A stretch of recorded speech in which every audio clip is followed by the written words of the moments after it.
Good evening, Chicago. And good evening, Jose.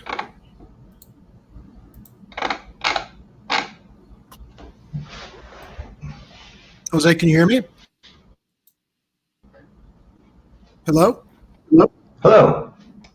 Oh, you're there. Seems Good. like I'm getting getting some lag over here. How you doing? Okay. Sometimes I feel like there might be a delay on your end when we chat back and forth. I'm not sure if it's an internet issue or a StreamYard issue, but I'm glad you're here. Yeah, glad to be here. There you go. Our opening musical theme always puts me in a very calm mood before we start the show. I think it's called Buddha, and it's public domain music. And I remember when I was editing the show intro together that Casey shot for us, shot all the B-roll for. It was kind of challenging finding the right music, but I hope that theme puts us all in the vibe of talking about stuff in Chicago. Yeah, good times. Well, not actually a lot of the stars today. Yeah. So how's your week been? It's been all right. Less online than usual, so that's been good. So keep yourself sane by being online less. A little less retweets. Yeah. We had a good show last night. Daniel came on and we were talking about how it seems that our society in America has kind of reverted to the Gilded Age, and some of the news stories that we covered last night with income inequality and wealth disparity kind of lead into our first story tonight. And I also want to thank my brother for bringing this story to my attention, because we have property taxes due on a building that we own. We have a tenant, and I actually live on the second floor, and we noticed that our tax assessment bills are like going through the roof. And it's ironic because when our new assessor, Fritz Kagi, had run for the Cook County Assessor's Office, he was running as a progressive, and he was running on he was running on the platform that property owners would be fairly assessed. And we covered this a few weeks back, that Rogers Park apartment landlords could see assessments skyrocket. Fritz Kagi's proposed increases will likely be repeated in more Chicago neighborhoods. Suddenly he's changing his tune now that he's in office, that commercial landlords all over the city are going to be looking at property tax spikes. However, and this is the story that my brother brought to my attention, there might be a way out of that if you want to bribe Cook County review board members to get your taxes lowered. Shocking. I mean, I don't think this has anything to do with Fritz Kagi's office, but let me quote from the Sun-Times article today so we can kind of talk about it. Bribes for tax breaks. FBI investigating Board of Review employees who allegedly offered to lower property tax assessments for cash. Lowering the property assessment of a commercial property costs $2,000, according to the feds. A home, that was a $1,000 bribe to a Board of Review employee who insisted he was sharing the bribes with his coworkers. Not sure how far up those bribes were going, but this is reported to us by John Seidel at the Chicago Sun-Times. The FBI has been investigating a Cook County Board of Review employee who allegedly used his position to lower property assessments in exchange for thousands of dollars in cash bribes, according to a federal court affidavit obtained by the Chicago Sun-Times. That employee also said the money could be split with others in the office, insisting that, quote unquote, I'm just the middle guy, and that certain colleagues had factored the cash into vacation plans as the recent 4th of July holiday approached, according to a 45-page document. The federal probe dates to at least January of 2019 and involves an unnamed individual who is secretly cooperating with the feds and is separately under criminal investigation, according to the affidavit. That'll be interesting to see where that goes. The Sun-Times is not naming the Board of Review employee at the center of the probe because records show he has not been criminally charged. He could not be reached Monday for comment.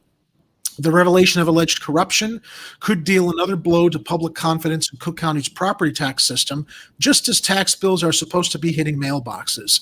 The bills already might be delayed because of quote-unquote major errors the Sun-Times exposed in a $250 million a year program that offers a tax break to certain seniors.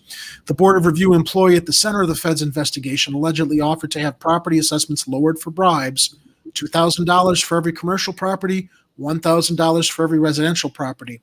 Assessments are a key factor in calculating property tax bills. The worker allegedly made arrangements to meet the cooperating witness July 1st to collect $22,000 as part of the scheme. The feds filed their affidavit on June 30th, seeking a judge's permission to search the Board of Review employee and his phone. Sun-Times obtained a document while it was publicly available on the court docket. It has since been sealed. Spokesman for the U.S. Attorney John Lausch declined to comment. Told about the affidavit, Board of Review Commissioner Larry Rogers Jr. said in a written statement, "We take any allegation of impropriety very seriously and will be opening an investigation." Commissioner Michael Kabanargi said, "We will be directing the Board of Review's ethics officer to open an investigation immediately." Meanwhile, Commissioner Tammy Wentz said, "It is not a surprise to me as I have discovered a culture at the Board of Review that believes it operates in a vacuum. I have pressed the issue of adhering to the Open Meetings Act, homeowner appeal denials, financial responsibility, and other issues of concern in my short time at the board. I hope this serves as a wake-up call to everyone. This was truly an organized crew inside the Cook County Board of Review. We need to do a full forensic accounting of any and all work done by those named in this investigation." It goes on and on and on. I mean, the article is linked in our show notes. I would suggest a good way to try to combat these bribes to the Board of Review employees is maybe to more fairly assess everybody's property taxes so they're not at risk of losing their properties. Right, given the fact that Kagi's assessing properties and jacking the prices up, that makes it ripe for these criminals over at the Board of Review to start charging people bribes to lower the tax assessments. Another day in Cook County. So, I mean, this is actually what they got Ed Burke on, right? So he's a property tax review lawyer, and they got him as a much bigger fish. He'd be shaking down, Burger Kings and post offices, basically corporate, property owners, shaking them down to, if you want a good deal from the city, you also need to hire my law firm, to assess your property tax. You'll get a deal, but we'll also collect the fees. So I'll privately, gain from that. I guess this is kind of like the more, boots on the ground version. Right. I mean, think about how systemic the culture of corruption is in Chicago. You have Ed Burke that pretty much strong-armed. He wasn't alone. He had allies like Pat O'Connor and stuff like that. And many people that are still there. Ray Lopez, one of his great. Ed, but he more or less had the political capital, the know-how, the muscle, the resources. And the chutzpah, really, to basically be the leader of city council. And he led with these kind of property tax schemes to self-enrich himself, micromanage some kind of a social engineering within Chicago. Now, on the other front, you also have Michael Madigan, who basically does the exact same thing, he runs the state of Illinois' Democratic Party. This Board of Review stuff that people at the board that basically answer to before, Skagit was Joe Burials and huge ally of Ed Burke and Michael Madigan. They're in a culture of corruption already, where Donald Trump getting millions of dollars in property tax relief for his hotel downtown. And property tax owners around the Chicagoland area have to pick that up so that schools are somewhat funded. It's not surprising that people that have a little bit, that are a little bit in the know and a little bit in the in, will pick and choose, people like, hey, for $1,000 here, $2,000 there, I can help you, and why not? The people in charge are bigger crooks. And that's basically the culture of corruption everyone talks about in Chicago. With Al Capone running the city, and the outfit basically being what ran Mayor J. Day's administration. I would just think that this story is the FBI circling for smaller fish witness to flip on maybe someone like Joe Barrios to pressure on Michael Madigan directly. It makes it difficult as we constantly are advocating to take more power out of the mayor's hands with citizens advisory boards and elected school board, when you discover the flip side of that, how much power our city council people have and the culture of corruption that they continue to wallow in, as it relates to Burke and some of the other recent alder people that we've seen under federal indictment. And it's all connected. It's all connected. The Board of Review worker allegedly told the cooperating witness in a phone call later that day that everything's doable. He allegedly said on these commercial pieces, they want $2K a piece because when it gets split up between everybody for residential properties, he alleged it's $1,000 a piece, half now and half when it's completed. The employee allegedly said, later agreeing on $21,000 for the first time. It's like listening to gangsters. It's literally like listening to gangsters. In this case, maybe bartering protection money, but in this case, protecting your property tax assessment payment going lower. Ultimate, just unbelievable. And as we've seen that landlords are going to be hit with these higher property taxes at a time that there has been the eviction moratorium is almost going to be up. And if renters are not able to pay their back rent, ultimately so many landlords are just going to be, possibly giving up their properties. It's just not going to be worth it for them between the high property taxes and, renters not being able to have paid their rentals. And who's going to benefit in the end? Who's going to benefit? All these big banks are going to seize the properties because people can't afford their property taxes. And people, can't afford to maintain these properties at livable or affordable rates because, while I don't think a rental property should be passive income, I think a landlord has a responsibility to their renters to maintain the property and to do everything possible to actually put some work into maintaining a property. When you have landlords and property owners actually looking at it that way, too often, they are villainized, although there are a lot of bad landlords. There's no question about that.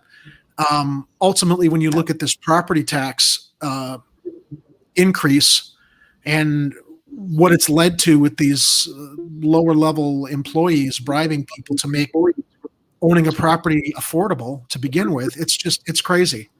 It's crazy in how it's all interconnected, especially when we see how the banks are ready to swoop in during the crisis that I think is looming. Yeah, well, what it makes it an inside game into, if someone got a huge property tax break for $1,000, I mean, they're probably a huge fan.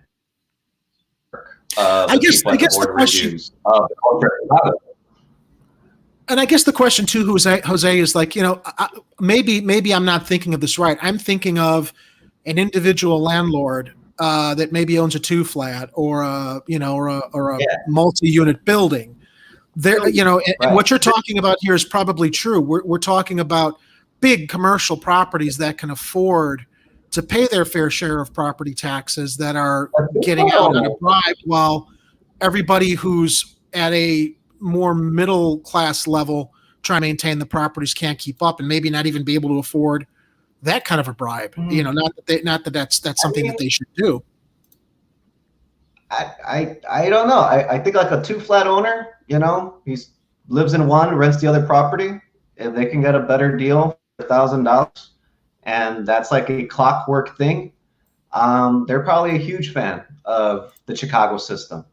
And I think that's my only point with this is that, we see the corruption and we see why this doesn't work for the little guy. It basically pits Unless you have an in with the corrupt political system, the corporate overlords of the city are always going to be beating down on you by not paying into the system and paying you pay more by work harder to live in the city. But if you just give in and become corrupt with corrupt officials and just accept that as a way of life, like had close to 4 million, a little over 4 million. We had almost 5 million people at one point. We've shrunk in population. We're like hovering on around 3 million now. People that stuck around, I'm guessing, did know a little bit of like how this city has been working. It's not everybody, but my only thing is that I remember Joe Barrios doing property tax assessments at the park for specific communities. And I can't help but wonder, like, that political favors get doled out, and then that's how you create political operatives that are helpful for a season, and that remain tacitly loyal to the corruption that's, just the culture of here in Chicago. Yeah. That's true. I don't know that Fritz Kagi has commented yet on this, but I'm curious to see if his office will, as it relates to everybody's taxes. Yeah, anyway, he got in pretty clean. They'll probably dirty him up a little bit, but we'll see what he does. Yeah. Well, moving on to our next story, we saw what reminds me of a gangland hit. Right outside, I think right outside of Cook County Jail, not too far from Cook County Jail. Let me bring up our story, and we can right outside. We can watch the video that Channel 5 News reported on it. It was 6:05 early evening. Details on one of the victims of this weekend shooting outside the Cook County Jail. 31-year-old Landre Sylvester was killed in the incident. He's also known as rapper KTS Dre.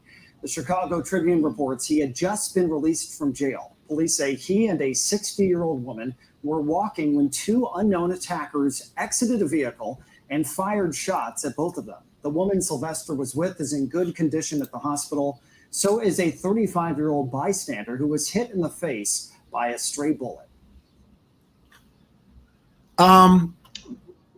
So KTS 64 shots. 64 shots. It's like something from The Godfather. Just and so Mayor Lightfoot says that she's very focused on this shooting. Let me share from the article her concern and what she's proposed. Chicago Mayor Larry Lightfoot said the city is very focused on what happened when a man who was apparently ambushed after being released from the Cook County Jail suffered as many as 64 bullet wounds. Lightfoot said while officials are concerned about shootings anywhere across the city, her office has been in conversation with the Cook County Sheriff's Office following the killing of Landre Sylvester, also known as a rapper by the name of KTS Dre. Sylvester was identified as the victim of the Saturday night shooting.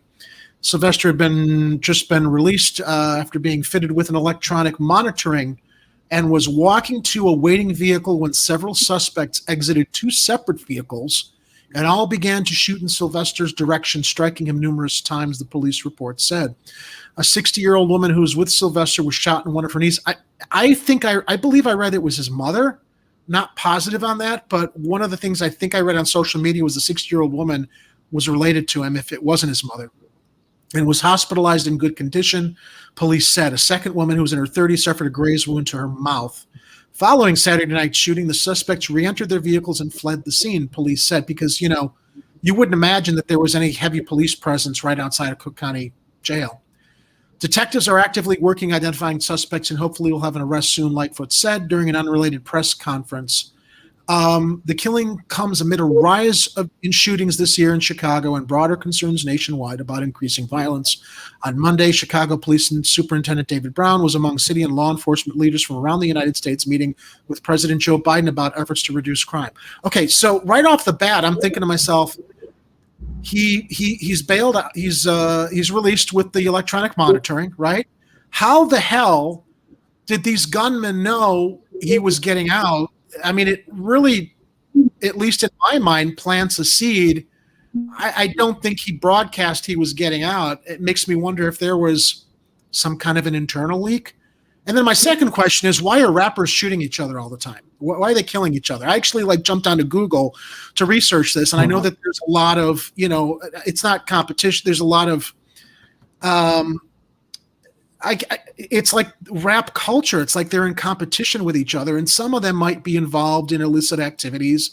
Some of them might be involved in crime, but I don't know enough about the culture to understand why it seems rap stars and hip hop artists are constantly in the line of fire and have been. Well, I mean, Hollywood's run by organized crime. If you're going to put on a concert where everybody wants to get high, and that's money and competition. I don't think it's more complicated than that. So I think it's the competition between the artists for their audiences and trying to be the ones that are more in the public eye.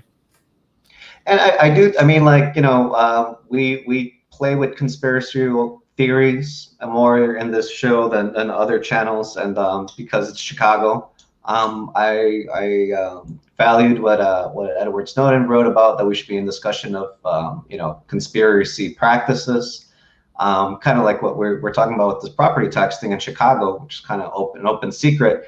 I don't think that your point was that. I mean, it does raise a concern. How did these people know that he was going to get bailed out right then and there? Was there a payoff? Was someone in Cook County Jail being paid off to let his and I was going to say enemies, to let his nemesis know that he was getting out? They'd have that opportunity. So the other thing I wanted to mention is right outside of Cook County Jail, and I do, they're not mentioned here, but I believe, the bystander, the 35-year-old bystander they mentioned might have been part of this crowd. There has been, since COVID, what you call a jail support team standing outside of Cook County with food and music and bus passes, also willing to call people specialized Ubers and phone cards, just things that, Cook County lets you out, and you're out and you have nothing in your pockets and nowhere to go. You're stuck in the middle of nowhere. So there's been a group of people that have been doing jail support, and they're out there well till 2 a.m. when the Cook County is still letting people out. I can't help but imagine that this massive shooting right in front of where people are let out of Cook County, where these people are staged, is also meant to kind of terrorize people that are trying to do this kind of jail support activism, specifically to promote the abolition of jail and in support of the defund the police movement. This is all just surmising and shock from the fact that such a brazen gangland style shooting could take place right outside of the biggest police fortress in Chicago. But that's exactly what happened. So we just can't help but assume that the police knew this was going to happen and have taken it like a routine day, because that's the way they're taking it. But it's just a shocking and a high-profile shooting that is jarring, many layers of communities throughout Chicago. I would hope that, I haven't been out in jail support in a long, long time, but I hope that it doesn't deter people that, see that as a way to emphasize, highlighting how broken our prison system is. Look, they're lucky that more of those volunteers weren't hurt. I don't know if you mentioned, you think that the second woman who was in her 30s may have been one of those volunteers? I'm guessing. I don't know. Okay. And yeah, the official public response is just like, hey, another day in Chicago. Really? Outside the Cook County jail fortress? Really? This is just, it's just literally almost like, well, we'll look into it. You look into it. How did these people know to be ready to be there? Especially when you've got, innocent volunteers who are there trying to be supportive of those who are being released. I wanted to do a little bit of research on who rapper KTS Dre was, and because honestly, I hadn't heard of him before, but admittedly, I don't listen to hip hop music or rap. But here was some details on parole violation, right? It was a parole violation. Wasn't a violent crime. He was in jail, I guess, for illegal weapons possession, but I don't think he had committed any crimes with them. Londre Sylvester, better known as KTS Dre, was a 31-year-old Chicago-based rapper. His stage name reportedly stood as an acronym for Kill to Survive, which is a phrase that the artist had tattooed on his neck. He also supposedly had a target symbol inked on him. Sylvester was also the brother of KTS Vaughn, a Chicago-based rapper who reportedly also fell victim to gun violence and passed in 2015. KTS Dre was arrested in April of this year on a felony weapon possession charge and resisting police. Shortly after release, the rapper was sadly shot in Little Village, Chicago, Saturday, July 10th. The 31-year-old was amongst 3 victims and was quickly taken to Mount Sinai Hospital. However, the rapper was sadly pronounced dead after suffering as many as 64 bullet wounds. So that was a little bit about what his background was, what he was in for. I mean, it wasn't a violent crime. But again, man, it just leads to all these questions. What's going on inside Cook County Jail that anybody could lay siege to that kind of an ambush after anybody is released, let alone a rapper? Some of the tweets. Twitter mourns the death of KTS Dre. Fans of the rapper have taken to Twitter to mourn the loss. Man, I was just listening to KTS Vaughn. I'm chilling and I see Dre got killed. Rest up, both of them. There hasn't been any speculation though about, I mean, I know it's under investigation, but from what I looked at on social media, there isn't any speculation or information regarding who his murderers were. I thought I would have found something that would have just at least provided some clues to like was there some bad blood with him and another group, but whatever's happening there is not available or not easily found as far as researching details. So my condolences to him and his family. It's horrible crime, and complicated by the fact that you would think outside a law enforcement facility there would be more security, since we're always, some people are complaining about there aren't enough police on the streets. They don't even have any police outside their own county jail. Just crazy, man. We are back in the 1920s and 30s with gangland hits now. Similar to what Daniel and I were talking about last night. This concept that like we've literally reverted to what it was like in the roaring 20s with the income inequality and union busting and independent journalists now were muckrakers then, being marginalized by big media that wants to control the narrative. Anyway, I'm going off on a tangent, but you have some stories now to share with us, and I will bring up I don't know which one you wanted to cover first, the coronavirus lottery or the Cook County workers getting some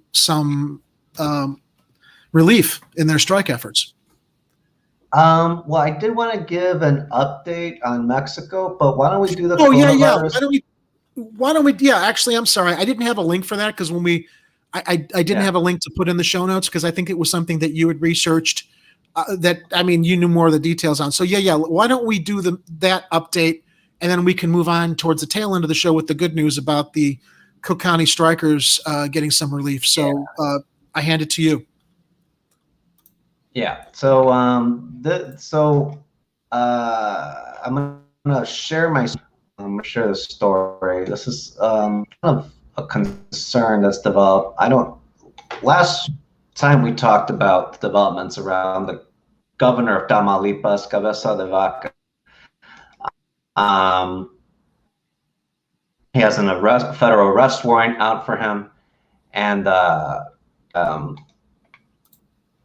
has been implicated, had been working with the Gulf Cartel as early as 2016. It's been known that he had ties to them, being implicated by the former CEO of Pemex, the oil conglomerate that acquired an energy monopoly in Mexico. It's like Exxon of Mexico. he's been implicated in leading a bribery scandal of officials in order for them to get that energy monopoly. But he's been avoiding arrest because his state legislature is of his same party, the PAN, and he has his governor immunity until the end of his term. And then we talked about that in Tamaulipas. Now it's being used, that massacre of 19. Now there is a pressure campaign within Tamaulipas' government and in Texas to create a strike force for cartels. And this is a concern to people that I follow on Twitter. This is kind of like the way that Ed Burke has been slow walking his indictment and has been doing strange things with Ray Lopez and other parties to try to like stave off and save his skin. It seems like this is Cabeza de Vaca's move to save his skin. Cabeza de Vaca's collaboration with the Border Patrol's Rio Grande Valley sector, the failed campaign for security and prosperity, seemed to be the model of Se Busca Información, now in Chihuahua. This person that I follow, Guadalupe Correa, is asking, is this collaboration appropriate? I'm sorry. So okay, I'll bring that back. You know what? Let me bring that back up, Jose, because we had that big advertisement, and it was preventing people from being able to. Give me just a second, and I'll pop you back up. Sorry about that. Oh no, add to stream. There we go. Okay. I remember we've been talking about this guy for a minute. It's been real like independent media that's given him coverage. Shout out to Zach at Paresa that's been like keeping that's been tracking this story. I'm just trying to weave the narrative orally here, but I'm just going to read straight from the story. Displays of cross-border cooperation are rare in official quarters these days, but here in the lobby of a federal building in downtown Laredo, a peculiar crowd gathers for a press conference that demonstrates just such a spirit of solidarity. In front of a Mexican flag stands a line of formally dressed American law enforcement officers. Their leader, Manuel Padilla Jr., chief of the United States Border Patrol's Rio Grande Valley sector, the busiest sector in the country, glad hands with Francisco Javier Garcia Cabeza de Vaca, the governor of the neighboring Mexican state of Tamaulipas. The two men are here on September 10th to mark the 3-month anniversary of the Campaign for Security and Prosperity, the law enforcement initiative they have shaped together. The CSP aims to increase intelligence sharing and cooperation between Tamaulipas, which has been a hotbed of drug cartel activity, and the U.S. federal government. What is good for Mexico is also good for the United States, Garcia Cabeza de Vaca tells the assembled officers. And if we work together to guarantee the safety of our citizens, we'll achieve the objectives that each and every citizen wants, which is improving the quality of life. A little later, Padilla agrees. I've been doing this for 32 years, and this is the most robust efforts I've seen along the international border, he says. So in some ways, the CSP is a run-of-the-mill initiative. Its centerpiece is an effort to raise public awareness, primarily by placing billboards with photographs of 10 fugitives at border crossings. If someone, Mexican or American, recognizes somebody on the billboards, they can call or text a hotline number, and information then distributed to American agencies and their partners in Mexico. In the 3 months of the program's existence, 4 people spotlighted in the billboards have been picked up, including alleged Gulf cartel leaders Luis Miguel Gonzalez Mercado, who was arrested in June. But the CSP is also unusual in 2 respects. First of all, the calls and tips are fielded by U.S. law enforcement. The reason for this is clear. Mexico's governor is undermining the federal Mexican government. Mexico's police forces are widely perceived to be corrupt and inefficient. So America trusts the police officers they corrupt. Second, Garcia Cabeza de Vaca is the highest ranking Mexican official in the room. Besides the president, like he doesn't have to be there. No one from Mexican federal government is present. So this is the United States government, federal government, making a unilateral deal with the governor of a state, like screw the rest of Mexico. Typically, American federal law enforcement agencies work with Mexican federal law enforcement agencies. The CSP flouts that tradition. Imagine if the Mexican army made a pact with the Texas Rangers, and you get an idea of how odd this agreement is, except it's not the Mexican army, it's the privatized army of fucking Cabeza de Vaca. At a time when the border policy set by officials in Mexico City and Washington, D.C. is regarded as erratic, one branch of the U.S. government and one Mexican state are taking matters into their own hands. Yeah, Texas and Tamaulipas, that's something people should trust, though not without some controversy. Though to some observers, the CSP is promising innovations that offers hope of constraining cartel crime when there are few other prospects. To others, it's a dangerous violation of national sovereignty that opens a breach between Tamaulipas and the Mexican federal government. This is really at the I'll share this article on the chat. This is at the heart of where this battle line between Cabeza de Vaca and the federal government is at. AMLO. Oh, we just lost Jose. Let's stand by for a moment. Hopefully he will pop back up again. We may have had a weak connection because I did hear some of his audio kind of going in and out. While we wait for Jose to return, however, I want to also share something from E. Heller regarding the KTS shooting. It may be gang related. KTS was allegedly a gangster disciple.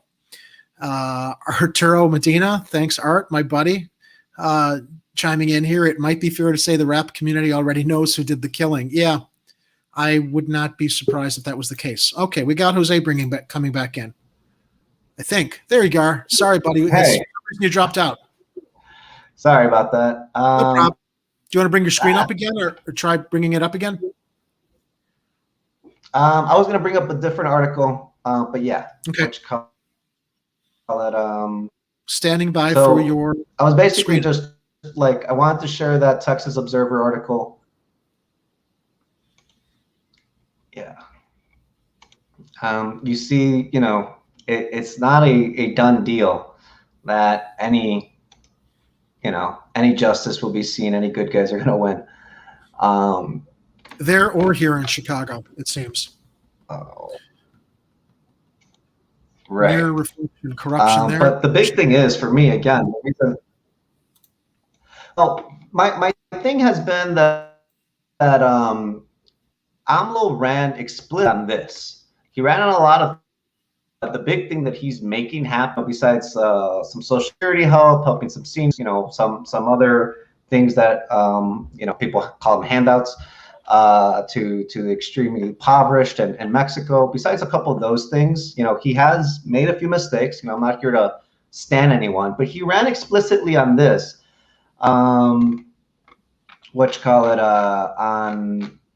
He's making these reforms on all major things in Mexico, like universal health care, think about Bernie's platform, but, you know, AMLO has to, by necessity, because it's Mexico, has to get kind of gangster about it. Now, the thing is that this issue with Cabeza de Vaca is a major fault line with the U.S. and with Democrats.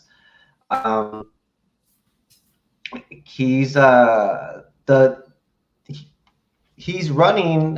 Sorry, it's not running on indigenous rights. Okay. I'm sorry. That's all right. I mean, we're always having these little technical hiccups here and there. Yeah, that was not the right article to bring up. He's running a referendum that's going to happen August 1st on whether or not former presidents. Well, it's worded very ambiguously, and I don't. You know, I kind of say whatever I want online and just deal with it. But I do want to be clear about this. Yes, there's a vote on investigating ex-presidents. It's going to cost 500 million pesos.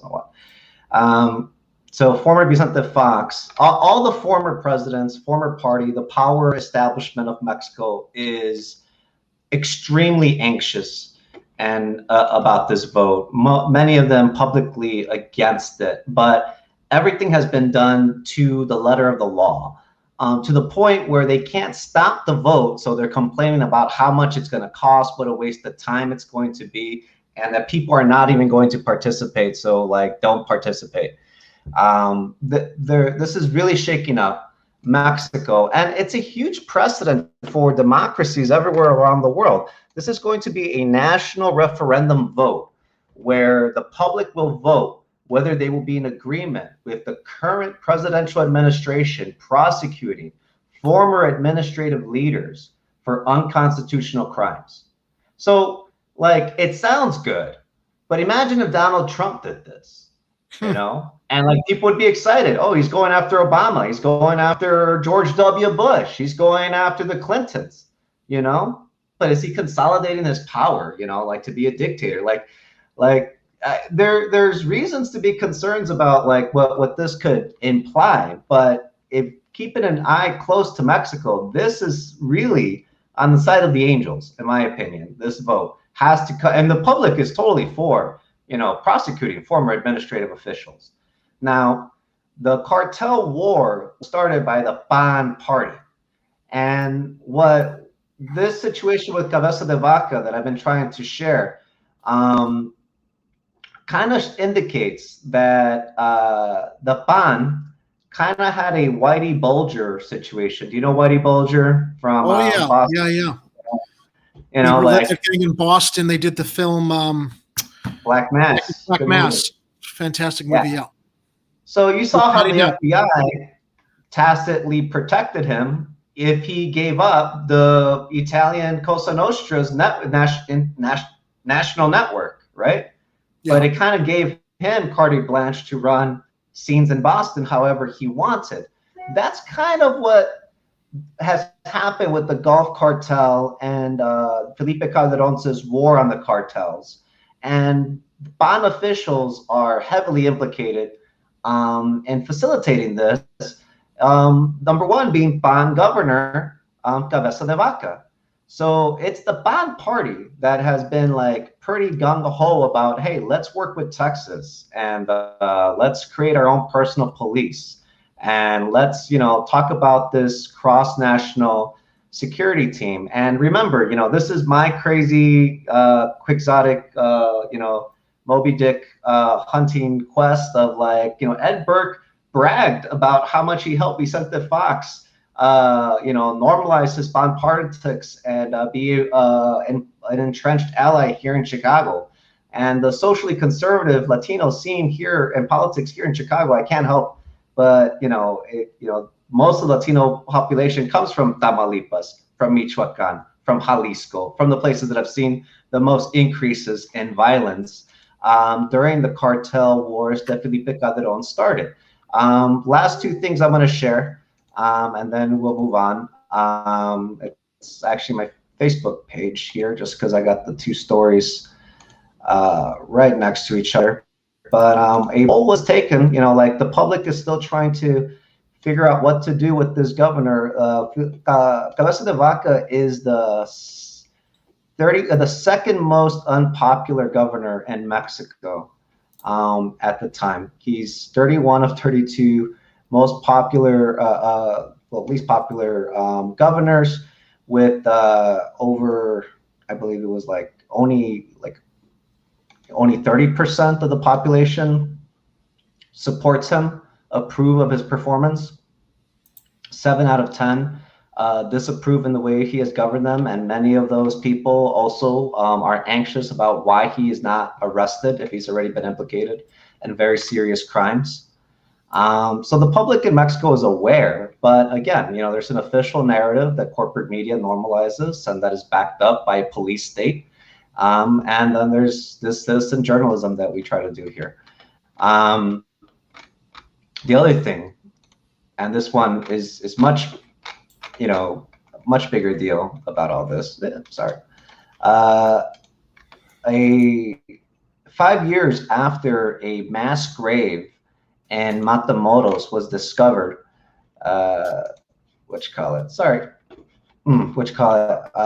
finally the government is addressing 5 años después de descubierto aceptan la existencia del centro de exterminio Matamoros. So 5 years after this mass grave was discovered, the U.S. government had been denying that it was a mass grave.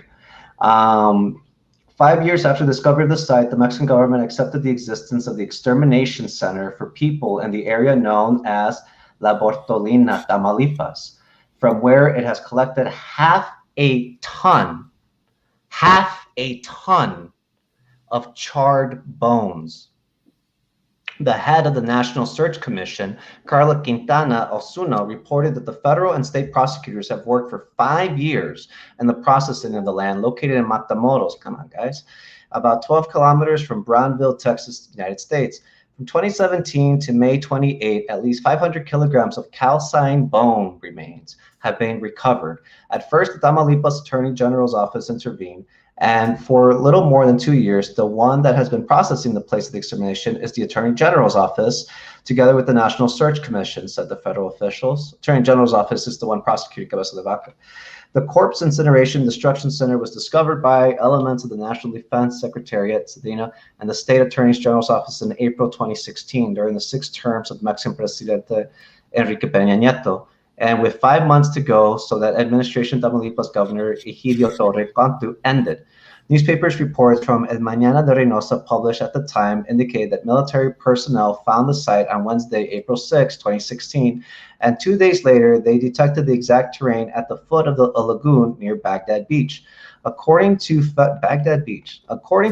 information, the site was allegedly operated by the Gulf Cartel since 2009. Members of organized crime took kidnapped people to this area. There, they were tortured, murdered, cremated, and their bodies buried. La Portolina Ejido is an area of land with some sorghum crops, but there are no more plots due to the salinity of the land near the Gulf of Mexico. The discovery of graves at the foot of the body of water by elements of, this picture. In April 2016, media on the border of Mexico and the United States, such as El Mañana de Reynosa, La Tarde, Breitbart Noticias, 48 Univision, and journalist Enrique Lerma published notes on the finding. The later revealed the case on his Facebook account on April 7th. In the following 3 days, the newspaper confirmed the security operation in the area. Almost 48 hours after the discovery of skeletal remains, narco graves, was registered in the Ejido a la Oportunidad de Matamoros, and given the null official information by the Tamaulipas authorities, unofficial information is leaked with extensive knowledge of criminal activity in the area, identified by criminal groups as La Brecha del Infierno, located on one side of the place that currently remains protected by federal authorities.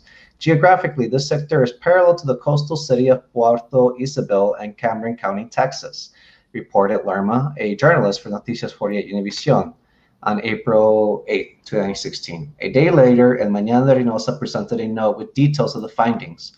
Military troops deployed in an extermination camp with graves is in El Ejido in the city of Matamoros reported the discovery of drums containing ashes and fragments of bones remains, as well as plastic jugs with fuel residuals. This allowed them to discover 3 drums of 200 liters, each containing the ashes and bone fragments or remains. It is unknown if they are human or animal. Before the journalistic publications, the Tamaulipas Coordination Group, made up the Federation of the State Government, issued a statement on April 11, 2016, in which it admitted that expert services of the State Attorney General's Office and soldiers intervened on land belonging to El Ejido, La Portolina. So Matamoros, the municipality with the most disappeared. Collectives of relatives of disappeared persons in Tamaulipas have found 50 clandestine centers, 50 centers for cremation of bodies, also called kitchens, in the south, center, and north of the state. The investigations carried out by the members of the group have led them to determine that acts of torture, kidnapping, mass homicides, training of criminals, clandestine graves, and the spreading of ashes and bodies of waters recorded in those areas. Therefore, they decided to call them killing centers. In Tamaulipas, legal and illegal armed groups have disappeared 11,443 people. 2,241 disappeared in Matamoros, according to the National Registry of the Ministry of Interior. The years with the most cases were 2009, 2011, 2012, and 2016. And these 4 years, 1,079 disappeared persons were accumulated. The age range of the victims goes from 15 to 34 years. 78% are men and 21% are women. Regarding the nationality of the disappeared persons, 87% are Mexican. However, the registry shows 52 cases of U.S. citizens, 52 cases of U.S. citizens, 5 Guatemalans, 4 Hondurans, 4 Salvadorans, 3 Cubans, and 1 Nicaraguan that we know of. In 2009 complaints, and 209 complaints, the origin of the victims were not specified. So, It's horrible. I mean, you can't comprehend in the it's just too much to like wrap my brain around. It's heartbreaking. It's like the fact that it's happening just south of our border in another civilized country that's so rife with corruption. Makes me think maybe we have it good here, that it's not that bad. Not to marginalize or dismiss it, but I mean, seriously, man, that's some pretty heavy stuff. It's very heavy, you know, and it's why former presidents of Mexico need to be prosecuted. You know, however the world might feel about what that does to AMLO's power or to Mexico. And of course, U.S. officials and European officials are pretty worried about that president. What if, like, you know, some strong-armed populist, you know, wins an election and has such a referendum in their country? You know, I think that was a real concern when it came to Trump. You know, with the Democrats. Because they're all guilty. But now that Joe Biden's in power, you know, he is certainly playing, you know, a strong man, you know, empire god king to the world, and you know, position himself that way. But when it comes to Mexico, you know, going after AMLO to protect Felipe Calderon's administration, you know, and what happened during that, and to protect the Ban Party and figures like Abessa de Vaca. I mean, like, I've been on this because, to me, this is like where the violence comes from. This is the excuse that domestically Democrats use for huge police budgets and for why things can't change. Yeah. And where the next great war is going, the U.S. is going to be setting its sights towards. So the Mexican population that, you know, they raise up to service their jobs and fight their wars should be aware of, you know, what's actually been going on just south of the border. You know, we know Mexico's been rife with corruption, but we now see, to the larger degree, so has the U.S., and to what influence that's been impacting the rest of the world. How did you feel? I mean, real briefly, I remember. How did you feel about Vicente Fox when he was in office? You know, like the Ban had a good rep at the time. I know that my family supported Vicente Fox down in Mexico because he seemed to be a straight shooter. I mean, he seemed to be like a legit leader. He was a charismatic guy. You know, he was a country guy. He was a lot like George W., but in a way that, like, after having terrible amounts of Democrats, you know, actually a lot how George W. won, but like, yeah, like. It was a, you know, the Ban's like social conservatism seemed revolutionary after 70 years of the PRI, you know, of talking a good game for the public, but never ever materializing anything better for the masses. So, like, Vicente Fox came in pretty strong and with a huge, you know, and I'm sure in his eyes, he felt he was doing everything right. Hey, I've just completely set a new precedent in my home country. Now I'm allying myself with the most powerful nation, and I'm going to be running security, you know, in their eyes, so that, you know, we never get out of control again. But how it's played out, it's just been thousands, tens of thousands of Mexican deaths with little to show for it. That's why Morena parties increased their numbers, and that's why AMLO won his election. It's like a genocide listening to those numbers. Yeah, it is. Yeah, we wanted to talk about this, right? I'm going to give out lottery winnings for people if they sign up to get their COVID vaccines. Get vaccines, win big prizes. Yeah. So. Yeah, I mean, I guess in order to... Should I play the video also, or just go into the story? Yeah, we can go into I think it's relevant. I think it's an important update for people. Let me play the video for everyone.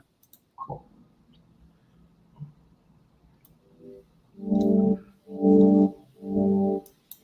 Oh, this isn't a part of the news story. It's just in it.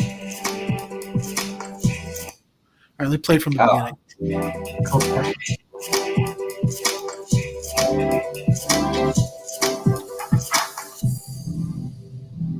Yeah.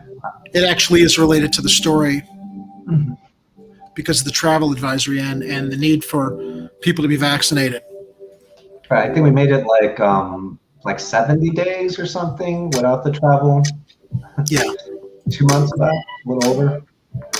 And now Missouri and Arkansas are no-go states because they have a Delta variant that's spreading. So that's not great. That pesky Delta variant that's popping up. Yeah. It foiled Joe Biden's plans to open up the entire, country by July 4th. All right, so let's get into the meat of the article, though, and this lottery that they had hoped would encourage people to get vaccinated, especially now that we're facing these variants and travel advisories. Yeah, I mean, that's kind of interesting that they've targeted these lottery winnings to be regionally in areas that they assume people won't be taking the vaccine. And if they do take the vaccine, they get a chance to win $100,000. That's so Illinois. It's like do you remember it's just like these dystopian movies that were about the Hunger Games or what was that Schwarzenegger movie, Running Man? It's like we're in dystopian times where the government is offering money for things that people should just normally go out and do. It's becoming like there's I don't know, monetized and prizes. It's just, dude, where are we? Where are we living? Yeah, it's just disappointing to see. I wanted to mention that we got these Delta variants coming out of Missouri and Arkansas coming into Illinois. So to combat that, they're trying to throw money at the problem, but then they always complain about we can't just throw money at poor people. No, we got to throw it at these other things. We can't pay people to stay home. We can't give relief to businesses to stay closed for a normal amount of time. We got to shovel it out to the corporations and these initiatives. Yeah, terrible stuff. Just below that, I think that they mentioned how CPS, Chicago Public Schools, are going to be offering vaccines to students, and that's something do you want to read from the article before we talk about it, or should I read from it just to kind of give people the details? Yeah, if you want to. I don't have it open on my end. All right, I've got it open on this end. Chicago is set to update its travel advisory Tuesday, likely to add some states back as certain areas across the U.S. see a rise in coronavirus cases. Meanwhile, CPD launches its COVID-19 vaccination effort this week. It's a year and a half now, and these plans are now being initiated this week. Here's what you need to know about the coronavirus pandemic across Illinois today.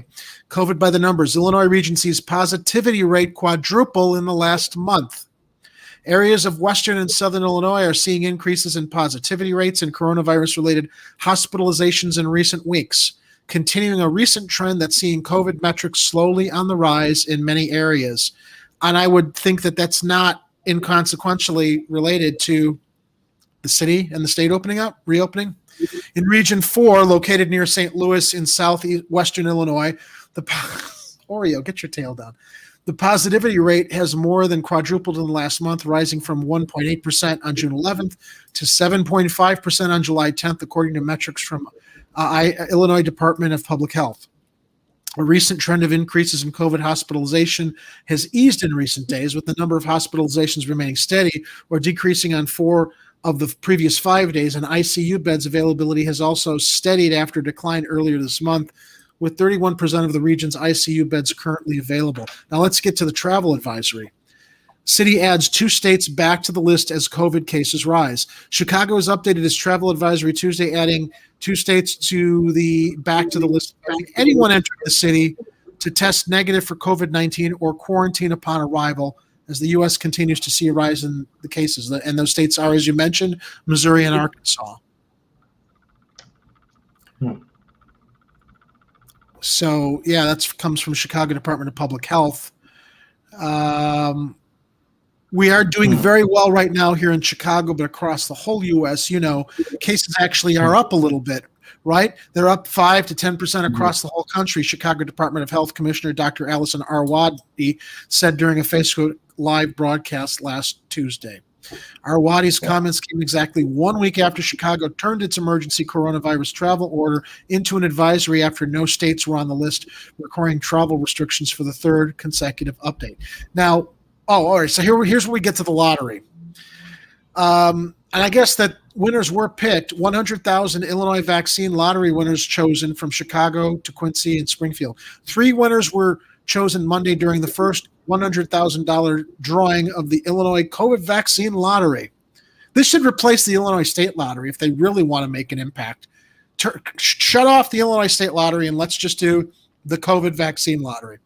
The winners, located in Quincy, Springfield, and in Chicago, will be notified by the Illinois Department of Public Health by phone or email starting Monday afternoon. Each will be awarded a $100,000 cash prize. And I do want to mention, everybody should know that cash prizes are taxable.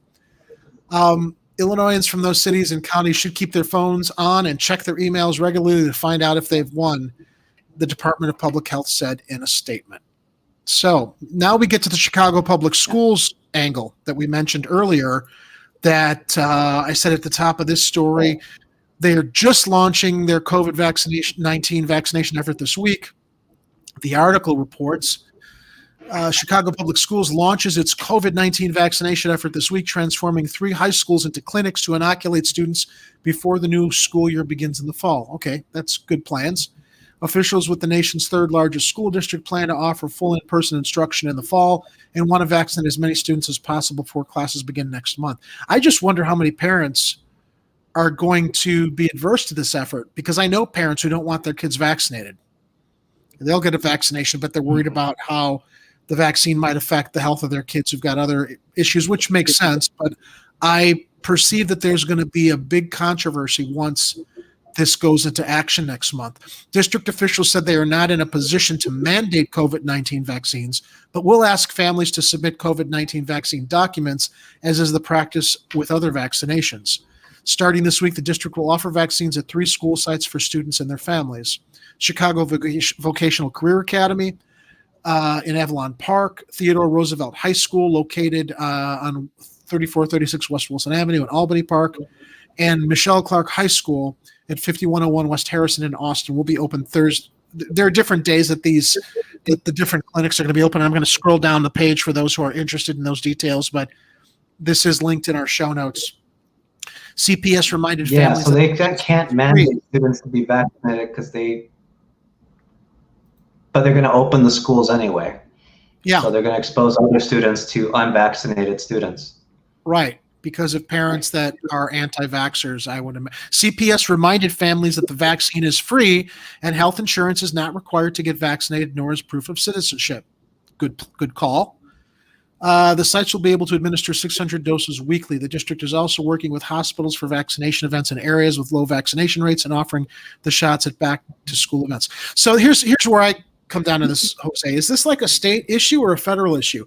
Should laws be put in place on the federal level to force states that are reopening schools to try to stave off the further transmission of this virus? Or is this a states' right issue where, as you just mentioned a moment ago, there's no mandate because other kids could potentially get infected by those who are not getting vaccinated? Well, I mean, like the Fed can't force anyone to do anything. That's what I think we've learned, even during a public health outbreak.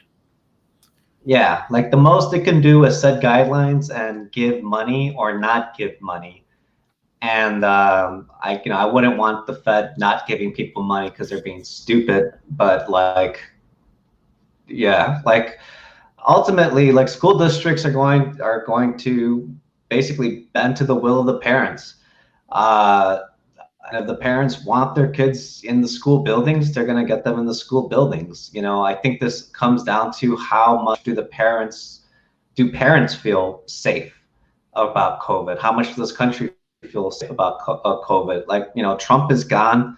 Biden is here. We see that she is kind of like a weirdo. We don't know what he's saying all the time. He's all over the place. There's enough. The federal government has the most legitimacy that they're ever going to get when it comes to telling the public anything.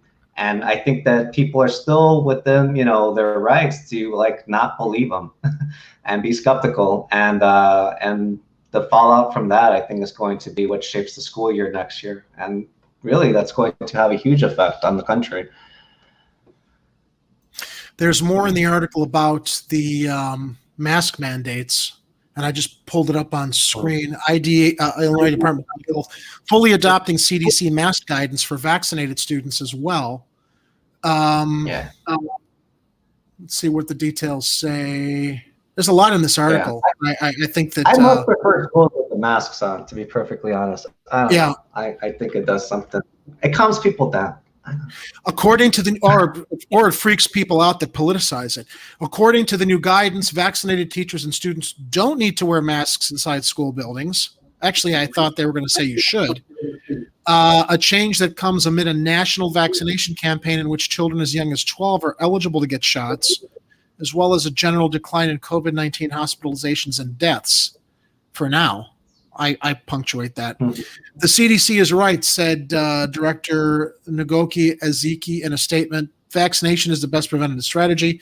As school board members, parents, teachers, and superintendents plan for a return to in-person learning this fall, we strongly encourage those who are not vaccinated to continue to mask. Okay, but if you're encouraging those who are not vaccinated to continue to mask, but it's not going to be a rule. It's not going to be a policy. And how can you enforce it to protect people? We're all over the place. We're all over the place because of the politicalization. I don't know if that's even a word, but the way that this has been politicized as a red or blue issue, depending on what Donald Trump or what Joe Biden told you, which should have nothing to do with the conversation. It's what doctors and scientists should be telling you. IDPH said this updated school guidance aligns with guidance for fully vaccinated people in the state. Anyway, there's a lot of information at this article, along with the news that there was the first $1 million winner, along with the $100,000 winners for Illinois vaccine lottery was announced in Chicago. So someone in Illinois won $1 million for being vaccinated. Great. Congratulations to them. Since Joe Biden didn't give everybody the full $2,000, this is a way for everybody to make up for that. Get vaccinated and have a chance at big prizes. Yeah, that's not great. Thanks. I wanted to share an article really quick.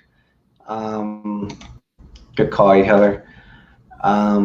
Just to go tie it back a little bit to this. I don't mean to always be talking about Mexico and the cartels.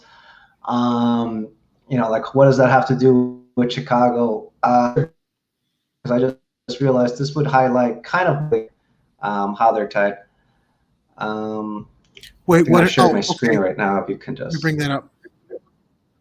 Thanks. Okay. Well, that's an interesting point. But let me bring your screen up. I'm sorry. Okay. Thanks. This is something that's been going on in the township of Cicero, which is just an adjacent suburb of Chicago. This is also not uncommon in Chicago. It's just a lot more systemized. This is something that organizers in Cicero have been trying to take on. There's something called a gang contract in Cicero and Berwyn schools, and this is raising concerns of criminalization of youth. Basically, school district forced kids to sign a contract saying that they were taking part in gang activity. This then gets put into a database.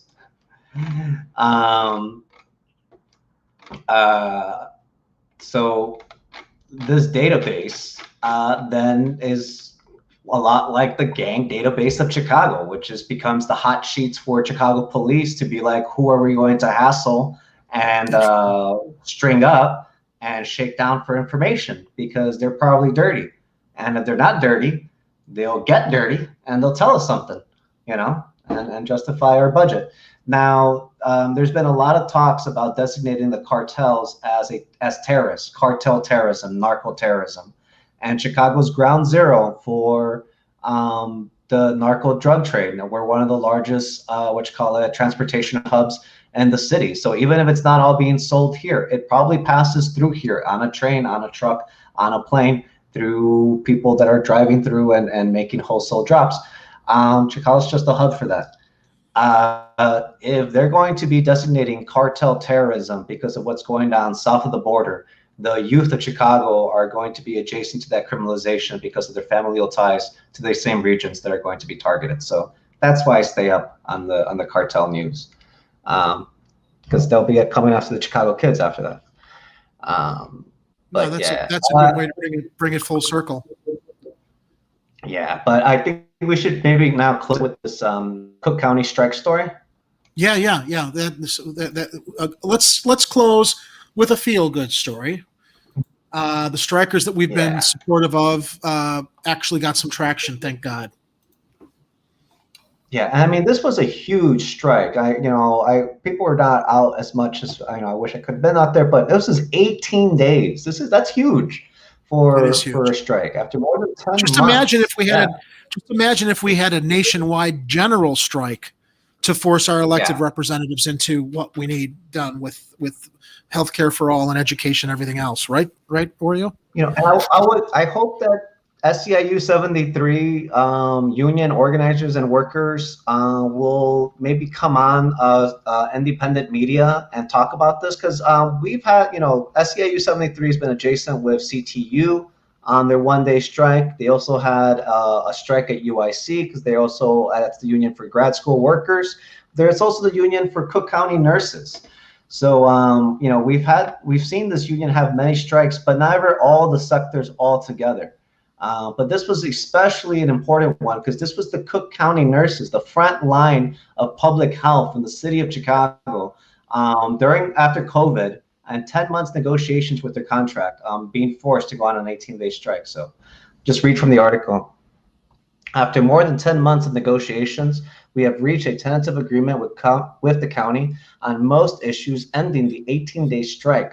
2 economic issues related to raising the wage floor for the lowest paid workers and changing anniversary pay raises steps to reward longevity will move into arbitration, which was not an option available until workers went on strike. Strikes work. The more than 2,500 Cook County workers under the officers of the president, county clerk, county sheriff, Cook County Health will be going back to work on Tuesday, July 13th, or their next scheduled shift. Cook County workers showed real bravery by going out on strike to demand respect from the county. This contract has real wins for workers that they should be proud of, as it turns the page on decades of Local 73 members being considered second-class citizens at the county, said Diane Palmer, SEIU 73 president. These are the essential frontline workers that kept our country running during the worst pandemic of our lifetime, who stood up for themselves, their families, and the communities they serve during this strike to demand better. We're building a fighting union together, and we're determined to build a movement, not just a moment, for a greater access to public health care and the overall services to the citizens of Cook County. Even our union president has to slide that word access in, but that fight gave us courage. This fight gave us courage, taught us how to fight and to believe in ourselves. The issue was never about going to work. It was about the conditions we were working in, said Sylvia Kinzer, building service worker at Stroger Hospital. We built solidarity across the county, job titles, education levels, and we became family. I can walk around with my head held high. This is a movement, not a moment, and we will never be the same. Because this is a universal contract, most departments want everything they were fighting for. For us, at the county jail, this was a win too, said Shadona Davis, rehabilitation workers at the county jail. The strike was a sacrifice that many of us made, and it paid off. It's a shame that Preckwinkle forced us to go on a strike for 18 days when she could have given us the same agreement as the other unions. Right. The fight was long and with great sacrifice, but we prevailed, said Reverend Jim Phipps, custodian of records of Cook County. We prevailed for those that could not speak for themselves. We made it so that the power structures can no longer take advantage of us because we are organized with a great union that is fighting for the good of all. The partial tentative agreement reached by SEIU Local 73 at Cook County includes across-the-board raises, bonuses, and pay equity across multiple areas of the county, hazard pay for the work during the pandemic, better healthcare, and prioritizing seniority and hiring, seniority in hiring and promotions. Almost done here. Per the Illinois Labor Relations Act, a panel of arbitrators headed by a neutral party will determine the remaining terms. So it's not completely solidified. The workers, predominantly Black and brown and mostly women, have been in negotiations for more than 10 months and working without a contract since December 1st, 2020. Starting on June 25th, 2021, this 18-day strike is the longest in Local 73 history and the longest public sector strike in Chicago in recent memory. County workers also participated in a one-day strike on December 22nd, 2020, and recent weeks after the previous contract initially expired. For the remaining issues, Local 73 will go through the process of putting their proposals before a panel of arbitrators to review the facts of the contracts County President Tony Preckwinkle and her negotiation team agreed with the other unions. By standing firm and staying on the strike for 18 days, workers were able to make interest arbitration a possibility to resolve these outstanding issues. We are confident the arbitrators will ultimately find that workers represented by Local 73 deserve the same contracts gains that Tony Preckwinkle settled on other unions that represent Cook County workers. So, not totally done yet, but a huge, huge win that would not have happened if they hadn't gotten such a long strike. So score one for Cook County nurses. I have friends that work as Cook County nurses. I've been sending them messages of support. And I'm really glad that this tension is passing, and hoping that arbitration definitely goes in their favor. Yeah, I want to see more. I want to see more striking. This proves organizing works. They've set a tremendous example here. They've gotten what they needed, not what they wanted, what they needed, what they were owed, what they earned. Mm-hmm. And I think if anything, coming out of this story, it just fuels more of the conversation that, we talk about a nationwide general strike to get things not just for our workers, but for our average citizens. And if this story proves anything, is that organizing works, striking works, and it gets attention. And when everything is shut down, our leaders have no choice but to pay attention and but to do what they're put in office to do, and is to serve and take care of the people who put them there. So I'm glad that I'm really, really encouraged by these developments, and I hope that it does set a precedent and example that you can get results, general strikes or labor strikes like this one, public worker strikes. Well, everybody, we are coming to the close of our show. Let's get this off screen so I can get Jose and I up. Anything else happening on your end that you want to share with our viewers, Jose? I am participating. I've been trying to be less of an online person and more of a local, normal human being. It's been going okay.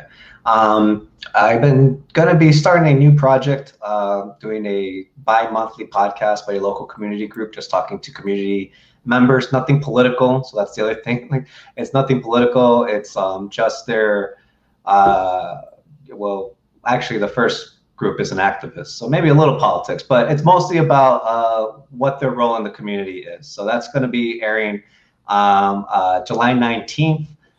Please be on the lookout for it. I'll make sure to mention it next week's show too. Fantastic. And we've got the Medicare for All March coming up July 24th, I believe. I'm actually going to I'm in contact with some of the organizers, and I'm hoping we may be able to get them on this Friday show to talk about it. If not, we'll line somebody else up to talk about something interesting. Mm-hmm. But since that's coming up on the horizon, I thought it would be good if we can get a spokesperson from the group to help share more about that march, that protest. There'll be a lot of speakers. Kit Cabello and Daniel Lupker will be participating as hosts. There'll be a lot of speakers. So I think it's definitely worth everybody keeping on their radar. So everybody, and Jose, we got to get you a light for your desk there. You're looking darker than I am now. The sun just kind of went down on me a little bit. Yeah, it looks like we're both in our caves. We're both in our underground caves. Listen, everybody, thanks for joining us tonight. Please like and subscribe, share the show. If you have any stories you want to report from your neighborhood, my email is in the link below, or you can reach us on Twitter. If it's happening on the streets, you'll hear about it here on Chicago Corner. Be safe, and good night, Chicago. Fair.